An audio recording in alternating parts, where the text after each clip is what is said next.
aj keď taký možno neoficiálny priateľský prípravný nedopadlo podľa asi predstav, takže máš pohľad na tento duel, ako to vyzeralo?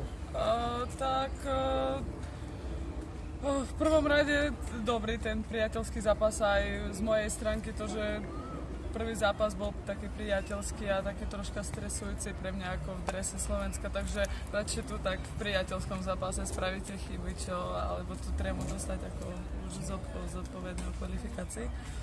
No a my išli s tým, že skúšať svoje veci, svoje obranné činnosti, niečo v útoku nacvičovať, takže neviem, nedopadlo všetko, jak chcelo sa, ale to potom zhodnotí tréner, tak ešte neviem tak.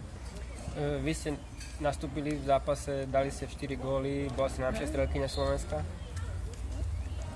Neviem. Ako sa vám hralo? Vy skúšala strieľať na poste aj krídla, aj spojky. Ako ste cítili na tej palube? Bolo to dneska ťažké v tom útoku, lebo sme nedávali góly?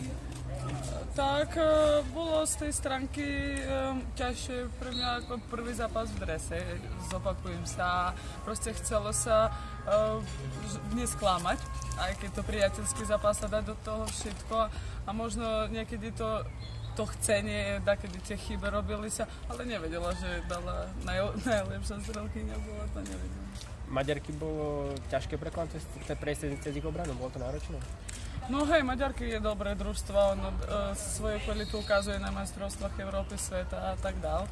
Takže pre nás to veľmi dobrá skúsenosť hrať s takým družstvom, s takým manšaftom, ktoré je zložené už dlhé roky jednou zostavou. Takže oni ako super sú staršie, my sme pri nich mladšie družstvo, takže len ťažšie bolo, jasne, ťažké, oni sú superky, takže, ale nám skúsenosti naberajú, tak